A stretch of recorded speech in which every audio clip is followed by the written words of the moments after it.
So nagche-chess kami nung isang pamangkin ko, and then others like sports, football, basketball. Yung isa mahilig mag-coding, yung isa po napakalapit sa Diyos and he really likes to talk about the Bible and God. So yung isa po, tinanong niya ako na, Papi ang tawag nila sa akin. So sabi, Papi, what's happening? Usually naman yun ang expression niya, parang what's happening, saan tayo punta today? What's happening, dito lang ba tayo sa bahay? Or papasyal? But sabi ko, what do you mean? Kasi it was late at night.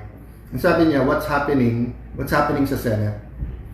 I won't tell you na how I answered, but I was not that happy of the way, I really knew I couldn't just tell him, you'll understand when you're older.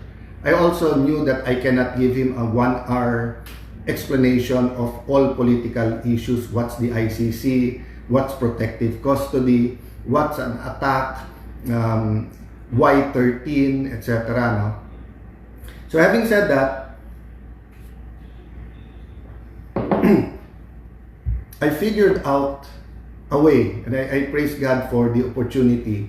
So if you have young children and you want them to have a neutral explanation of what we're going through as a nation, I thought of a way, I received this way of explaining through Pokemon. Okay, what do I mean? So if I can do it all over again and my pamangkin says, what's happening? I'll start with Mega Dream. Okay? So everyone has dreams. And we're taught in this world to think big, dream big. Lalo sa Taguig, yun ang ano namin, may kanta pa na think big, dream big. So etong series na to, Mega Dream. So let me start with this, no? Everyone has a dream. And I really believe that God plants a dream in us. But of course, the devil also plants wrong dreams in us. So how do you achieve your dream? Order.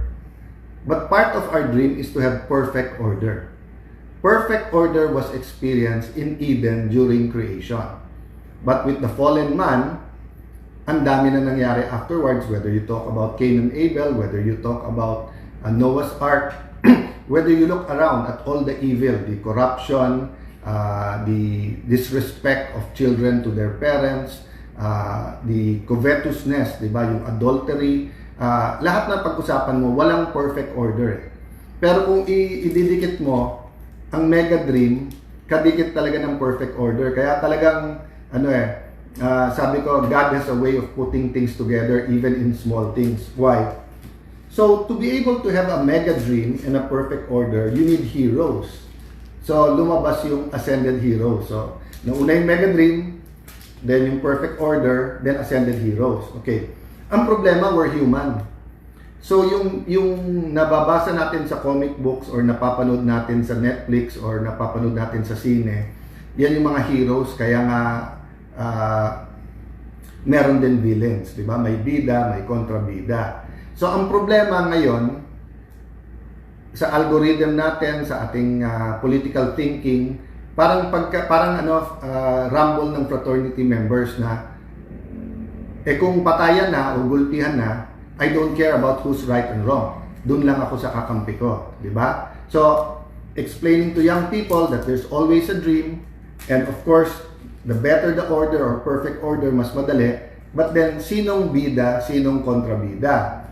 Ano yung kalalabas lang, kung hindi ako nagkakamali kahapon? Chaos rising.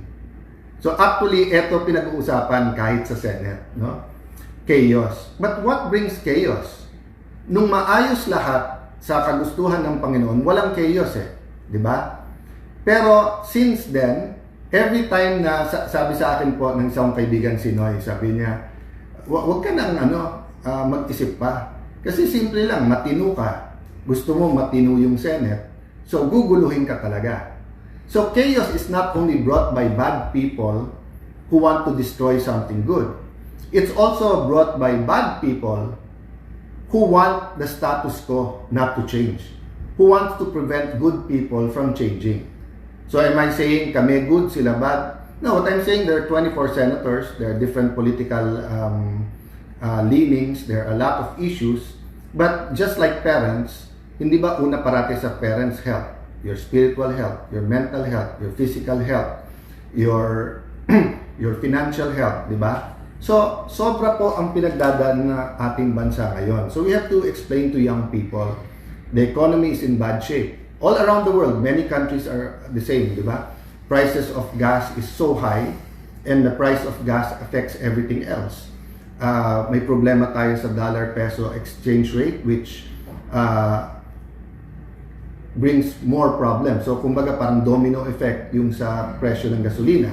So, because of that, food prices are also rising.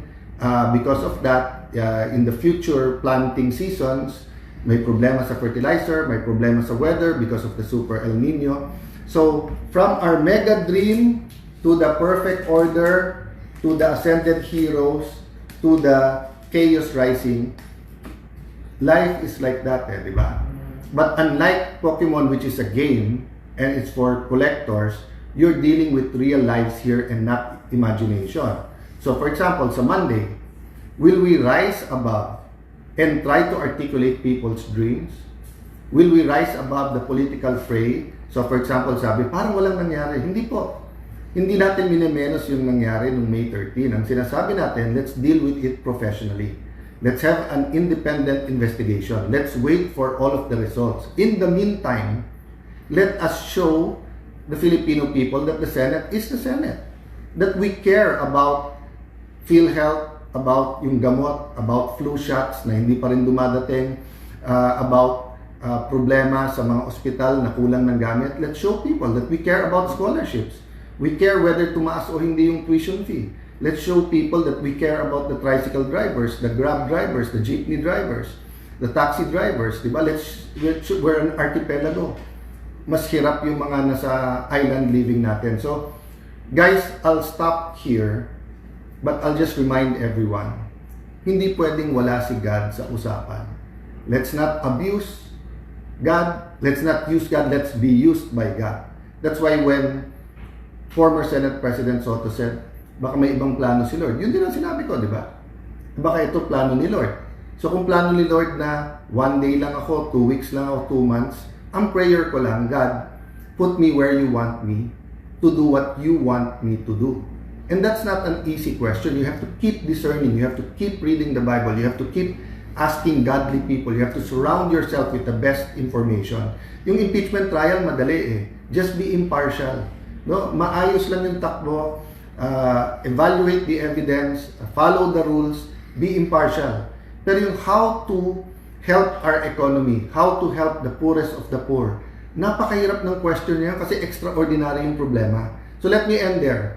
Pag extraordinary yung problema, kailangan extraordinary din yung solusyon natin. So dun sa mga nananawagan ng pagkakaisa, those who are asking for unity, we have to have extraordinary unity. And we can only do that if we love our enemies. So this weekend, can we continue praying? Can we continue reflecting? And pwede ba part of our reflection, rather than mag-bash tayo, mag-isip tayo, how do we get our leaders together and how do we get them to focus on what's more important? Kasi kung dalawa grupo, ito isa, ito kabila, pag-pray lang natin, sana ang grupo na to, and then meron yan, hindi kasundo. Nandito sa grupo na to, ito hindi kasundo. But how do our leaders go? Diba? And get behind God. And follow God. So, again guys, let it be a prayerful weekend and a weekend where we reflect. So, lahat sa inyo na nagpre-pray, nag-intercede, lalo po dun sa nagka-fast, maraming salamat sa inyo. God bless you.